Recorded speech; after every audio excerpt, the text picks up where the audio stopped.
Hello everyone, आप सभी का मैं इस वीडियो में स्वागत करता हूं। मुझे ये पता है कि आप लोग ये सोच रहे हो और लगातार कई सारी वीडियो देख रहे हो कि आपका एसएससी एमटीएस में कितना एक्सपेक्टेड कट ऑफ होगा, कितना नॉर्मलाइजेशन होगा। ये आप इस स्ट्रेस से गुजर रहे हो और बहुत, मैं खुद भी था उनमें से एक। मैंने खुद ने भी बहुत सारी वीडियोस देखी।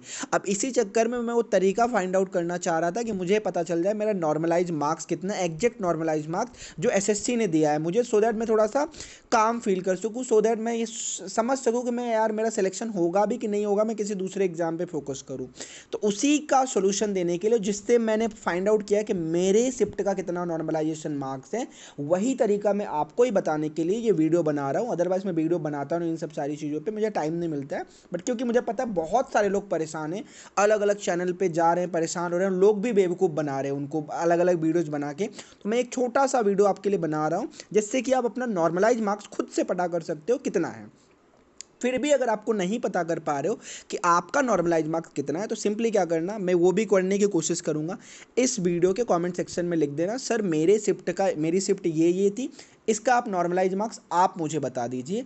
सो अगर उस कमेंट पे ज़्यादा लाइक मिल जाते हो उस शिफ्ट की, तो मैं 100% एक्यूरेट नॉर्मलाइजेशन बता दूंगा बाय द एनालिसिस। क्योंकि देखो, मेरे को कोई इससे फ़ायदा मिलने नहीं वाला, मैं अपने टाइम नहीं बर्बाद करूंगा बाय डूइंग एनालिसिस। तो मैं आपको खुद ही तरीका बता रहा हूँ, आप कैसे करने वाले हो वो चीज़ समझ लो, ठीक है। तो चलो इसके बारे में डिस्कशन करते हैं। सबसे पहली स्टेज तो अपना नॉर्मलाइज मार्क्स जानने के लिए आपको दो चीज़ ध्यान में होनी चाहिए। पहली चीज़ तो ये देखोगे कि आपको पता होना चाहिए कि जो अभी पीईटी और पीएसटी का कट ऑफ आया था, पीईटी एंड पीएसटी का जो अभी कट ऑफ रिलीज हुआ था, तो इसमें यूआर का कट ऑफ कितना था, जो कि था नियर बाय 111 मार्क्स। और जिस कैटेगरी से आप बिलोंग करते हो, ईडब्ल्यूएस तो ईडब्ल्यूएस, ओबीसी तो ओबीसी, इनका कट ऑफ क्या था। जैसे ईडब्ल्यूएस का कट ऑफ था नियर बाय 109 मार्क्स, ठीक है। ये आपको आइडिया होना चाहिए। तो ये पहली चीज़ तो आप देख लेना आपका कितना कट ऑफ है। यूआर का तो सबको पता है, बट अपनी कैटेगरी का भी कट ऑफ थोड़ा सा देख लेना कितना है। तो आपका ये पहला स्टेज है जो आपको पता होना चाहिए।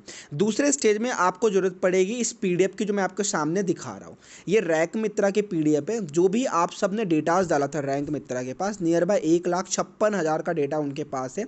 इन 3,316 पेजेस में ये डेटा को कंपाइल किया गया, आप देख सकते हो, ठीक है। तो इन सब स्टूडेंट का डेटा रैंक मित्रा के पास है, starting from the higher student to the lower student as well. तो आपको इस पीडीएफ की जरूरत पड़ेगी। और तीसरी चीज़ आपको जरूरत पड़ने वाली है वो इस पीडीएफ की। ये कौन सी पीडीएफ है सर? ये वो पीडीएफ है जो रिजल्ट डिक्लेयर किया था एसएससी ने, जिसमें उन्होंने सभी स्टूडेंट का नाम डिक्लेयर किया था, कौन सेलेक्ट हुआ है कौन नहीं सेलेक्ट हुआ है, ठीक है। तो इन तीन चीज़ों की आपको जरूरत पड़ेगी जो मैंने आपको बताया। पहला तो यूआर का कट ऑफ, ईडब्ल्यूएस का कट ऑफ जो आपको पता होना चाहिए, दूसरा इस पीडीएफ की जरूरत, और तीसरी इस पीडीएफ की जरूरत। तो इन तीन चीज़ों का यूज करके आप अपना नॉर्मलाइज मार्क्स पता कर सकते हो। मैंने खुद पता किया मेरा नॉर्मलाइज मार्क्स। अब बात करते हैं सर कैसे पता कर सकते हैं कि हमारा नॉर्मलाइज मार्क्स कितना है। तो अब देखो, अब क्या करोगे आप, सिंपली ये पीडीएफ आपको अच्छा, आप ये भी चीज़ सर ये पीडीएफ मिलेगी कैसे। देखो, मेरा कोई टेलीग्राम चैनल नहीं है, बट यस आप एक काम कर सकते हो, मैं आपको इस अपने इसी चैनल में या फिर मैं क्या ड्राइव वगैरह पे अपलोड, या तो मैं मेल दे दूंगा, उस पर आप मुझे मेल कर दो। व्हाट्सअप नंबर तो नहीं दे सकता due to a lot of disturbance, but हाँ मेल मैं दे दूंगा, आप उस पर मैं मेल करना, मैं तुरंत आपको भेज दूंगा। मैं थोड़ी एक्टिव रहूँगा मेल पे आपकी हेल्प के लिए। अदरवाइज अगर मुझे ज़्यादा रिक्वेस्ट आती है तो मैं अपने ड्राइव पे अपलोड कर दूंगा, और ड्राइव का लिंक मैंने शेयर कर दूंगा, तो आप वहाँ से इस पीडीएफ को एक्सेस कर सकते हो, ठीक है। तो ये चीज़ हो गई। आपको ये पीडीएफ कैसे मिलेगी, ये वाली रैंक मित्रा वाली, तो ये आपको इससे मिल जाएगी। अब बात करते हैं सर कैसे पता करेंगे नॉर्मलाइज मार्क्स कितना है। तो उसके लिए क्या करोगे, सिंपली जिस दिन भी आपने एग्ज़ाम दिया था, जिस दिन भी उस एग्ज़ाम का, उसकी एग्ज़ाम डेट आपको पता होनी चाहिए। जैसे ये एग्ज़ाम डेट है, ठीक है, वो एग्जाम डेट आपको पता होना चाहिए। और फिर यहाँ पे जो है सर्च बॉक्स है, यहाँ पे एज इट इज़ डालोगे, जैसे यहाँ पे लिखा है 07, फिर ये 10, फिर 10, फिर 2024, ये एज इट इज़ यहाँ पे सर्च बॉक्स में डालोगे, उस पर क्लिक करोगे एंड देन सर्च बॉक्स में वो डेट डालोगे। तो जो ये 1,56,000 जो आपके सामने डेटाज दिख रहे हैं, तो आपके पास वो डेटा आ जाएंगे जो सिर्फ और सिर्फ उस डेट में हुए थे, जो सिर्फ और सिर्फ उस डेट के डेटा हैं। तो बहुत सारी चीज़ें आपसे उसकी फिल्टर आउट हो जाएगी, ठीक है। अब दूसरे स्टेज में आप क्या करोगे, आप अपना यहाँ पे देख के, एग्जाम टाइम में देख के अपना शिफ्ट आइडेंटिफाई करो। जैसे ये वाली डेट डाली, चलो मैं एक डाल के दिखाता हूँ, क्योंकि वीडियो में मोबाइल पे बना रहा हूँ तो मेरे को उतना अच्छे से नहीं, पर जैसे मैंने इसको कॉपी कर लिया, ठीक है। अब जैसे ये वाली डेट मैंने कॉपी कर लिया, इसे कॉपी कर लिया, अब मैं सर्च बॉक्स में डाल रहा हूँ इस डेट को, ठीक है। तो मैं इसको पेस्ट कर देता हूँ यहाँ पे, तो मैंने पेस्ट भी कर लिया। ठीक है, अब मैं इसको थोड़ा सा हटा देता हूँ। देखो तो अब ये जो वाली भी डेट है वो हाईलाइट हो जाएंगे। देखो जैसे 07/10/2024 और ये सारी चीज़ें, अब मैं इसको स्क्रॉल, देखो यहाँ पर भी हाईलाइट हुई है। ठीक है, यहाँ पर भी हाईलाइट हो गई। तो ये डेट हाईलाइट होगी तो आप इजिली आइडेंटिफाई कर पाओगे कि वो दिन कौन कौन से एग्जाम हुए थे। ये आपका पहली चीज़ है। दूसरी चीज़, अब आप देखोगे आपका शिफ्ट टाइम कौन सा था, आप ये देखोगे आपका एग्जाम टाइम कौन सा था। जैसे कि मान लो अगर आपने 4 से 5, 5:30 में दिया था, 12 से 1:30 में दिया था, तो आप वो आइडेंटिफाई करोगे। तो जहाँ जहाँ पर भी हाईलाइट हुआ है, जहाँ जहाँ पर भी ये हाईलाइट हुआ है, आपको दिख रहा है ये हाईलाइट हुआ है, उसकी क्या देखोगे आप, एग्जाम टाइम देखोगे। एग्जाम टाइम जैसे यहाँ पे क्या एग्जाम टाइम और आपकी एग्जाम टाइम थी क्या थी वो देखोगे। तो आप ऐसे नीचे करते चले जाओगे, आप इस तरीके से नीचे करते चले जाओगे और आपको अपना एग्जाम टाइम मैचअप करना है। एग्जाम टाइम मैचअप करना है आपको, एग्जाम टाइम अपना देखना है कहाँ पे आपका एग्जाम टाइम है। ठीक है, अब क्या करोगे, ये आप एग्जाम टाइम मैचअप कर लोगे। अब अगले स्टेज पे आप क्या करने वाले हो, अगले स्टेज पे आप सिंपली क्या करोगे, क्योंकि आपको पता है यूआर का कट ऑफ, एक मिनट में अभी से बैक आ जाऊँ, चलो मैं बैक आ जाता हूँ। ठीक है, अब आपको पता है यूआर का कट ऑफ कितना है, 111। तो आप ऐसे कैंडिडेट का मार्क्स उठाओगे, ऐसे कैंडिडेट का यहाँ से मार्क्स उठाओगे जिनका लेट से 105 है, 104 है, 102 है, 101 है, जिन इससे भी नीचे भी आप जितना आपको लगता है नॉर्मल। क्योंकि अगर मान लो रैंक मित्रा इस बंदे की इस शिफ्ट की नॉर्मलाइजेशन कितना बता रहे हैं, नियर बाय 17 मार्क बता रहे हैं। तो और यूआर का जो नॉर्मलाइज मार्क्स कितना है, 111 है। तो आप उस कैंडिडेट का डेटा उठाओ जहाँ पे नहीं तो कम से कम जिसको मिला है 98 के करीब मिला हो, 99 के करीब मार्क्स मिले हों, ऐसे कैंडिडेट को पकड़ो।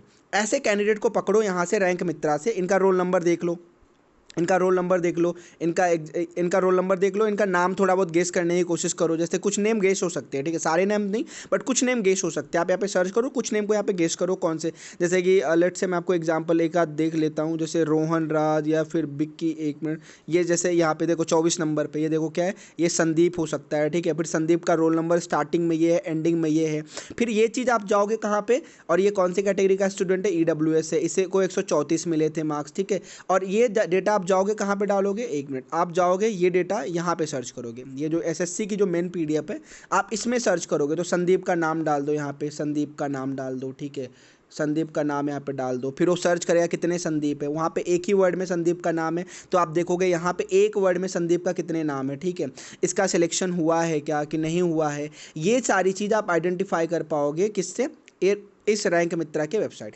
अब अगर मान लो लेट से आपने 99 वाले कैंडिडेट का मार्क्स उठाया, जिसको 99 मार्क्स मिले, लेट से किसी को 99 मार्क्स मिले हैं और उसका नेम कहाँ पे है, अगर मान लो 99 वाले कैंडिडेट का नाम आपने उठाया और उसका नेम है मेन लिस्ट में और उसका सिलेक्शन यूआर कैटेगरी के अंदर हुआ है, मान लो यूआर कैटेगरी के अंदर हुआ है, एक मिनट, हाँ, अगर उसका सिलेक्शन यूआर कैटेगरी के अंदर हुआ है तो सिंपल सी बात है, उसको कितने मार्क का नॉर्मलाइजेशन मिल गया, नियर बाय 111 का टॉप है यूआर की और 99 पे उसका मार्क्स था, फिर भी उसका सिलेक्शन यूआर कैटेगरी में हो गया पीएसटी के लिए, तो उसका 12 मार्क का नॉर्मलाइजेशन आपको पता चल गया। अब आपको और भी एग्जैक्ट पता करना है तो दूसरे उसके पहली बार क्या उठा लो, 98 का उठा लो, 97 का उठा लो, 97 मार्क वाला उठा लो, 96 मार्क वाला उठा लो, फिर उसको सर्च करो मेन लिस्ट में कि इसका हुआ है कि नहीं हुआ, इसका लिस्ट में नाम है कि नहीं है।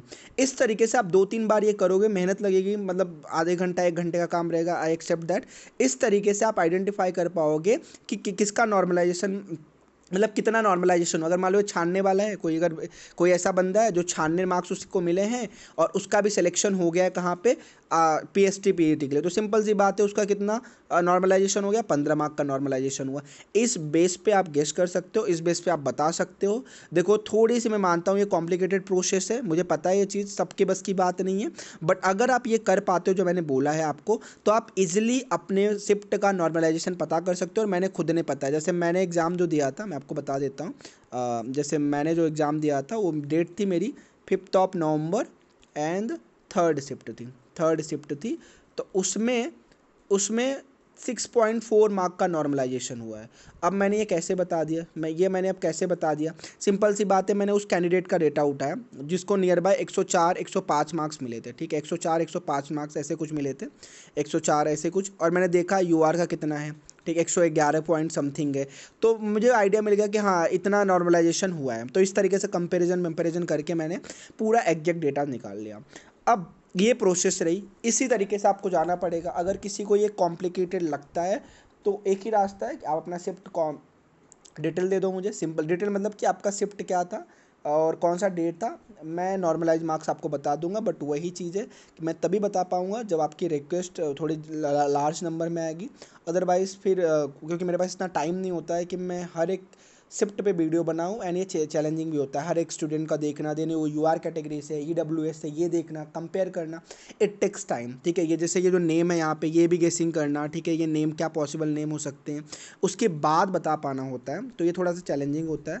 सो होप आपको आइडिया लगा होगा कि आप अपना कैसे पता कर सकते हो कि आपका नॉर्मलाइज मार्क्स कितना है। So this is all about this video. Hope आपको ये वीडियो हेल्पफुल लगी होगी। अगर लगी होगी तो चैनल को सब्सक्राइब करो या मत करो, बट प्लीज़ वीडियो को लाइक ज़रूर कर सकते हो और कमेंट भी कर सकते हो। Thank you so much for watching this video. Thank you so much.